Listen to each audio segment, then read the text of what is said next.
Guys, I've been trying to work out a bit more. I got myself an Apple Watch. Thing you gotta be careful about the Apple Watch is you gotta be careful who you share your Apple Fitness stats with.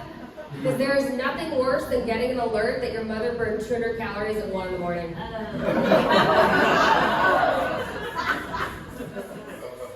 Apple has a mode for everything. They got like one for pickleball. They got 3 types of football. They got badminton. Who the hell plays badminton anymore? You know? But they don't have one for sex.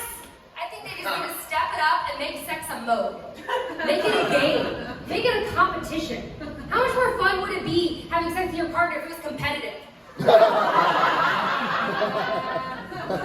How much better would the sex be? You know, if you're doing more work, you're getting more points, right? You know? If you're doing more difficult moves, like if I'm doing this move, I want these fucking squats to count. By the way, if you're with somebody that can do this move for like more than 2 minutes, hold the fuck onto them, because that shit's exhausting. Guys, I feel good about, my sex life right now. I am in a relationship. Went from being a commitment phobe to in a relationship. How did that happen? The pandemic. I got so lonely during the pandemic, so I started going through who I'd friend zoned in the past. I was like, oh, who could I unfriend zone? And that's how I got my boyfriend. He's amazing, except he has asthma and he's very allergic to eggs, dairy, and nuts. Like so much so that if I ate any of those things that kissed him, he could possibly die. He could go to the hospital and possibly die. I have never felt more powerful in a relationship.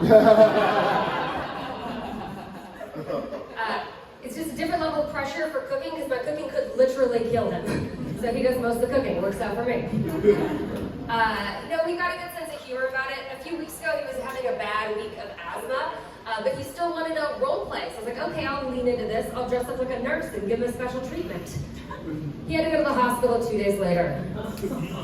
Special treatment did not work at all. So the next week, when we role played, I decided to dress up like a malpractice lawyer. I don't know about you guys, but I like all my role plays to connect. It's like the MCU, but it's their own PC or porn cinematic universe. It's real fun.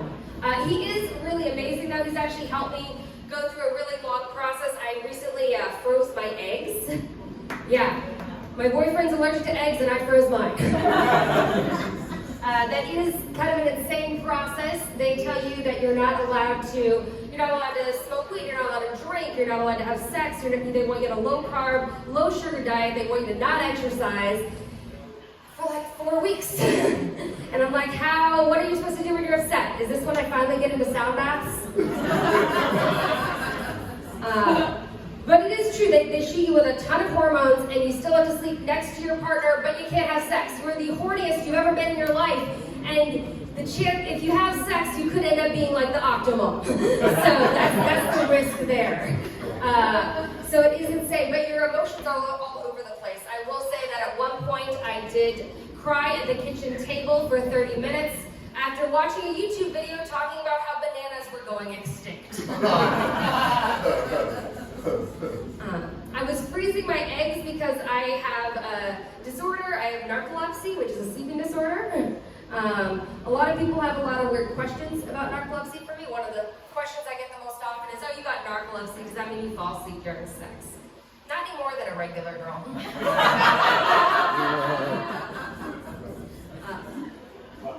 A lot of people, some of those questions I get are like, oh, you got narcolepsy, how's it that you're not falling asleep right now?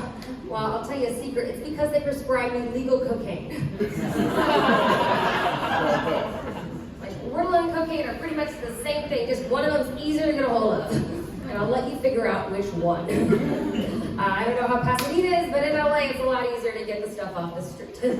Because you got 3 to 4 weeks to get that Ritalin prescription. You go to the pharmacy and they're always like, hi, I'm Janice, welcome to the Walgreens, I'm quarter of happy and healthy. And then you got this prescription for 7 years, but your insurance just decided not to cover you today. It'll be $567. I spent more time crying at Walgreens than anywhere else. I look like a girl going through a breakup, got mascara running down my face, I'm screaming, give me my drugs! But that doesn't work, by the way. If you cry and scream, give me my drugs at Walgreens, they're not gonna give you the drugs. I tried. Most people associate narcolepsy with the falling down thing you see in the movies. That is a real thing. It's called a cataplexy, and it happens at a sudden shock or change of emotion, which really sucks because I've always wanted a surprise party.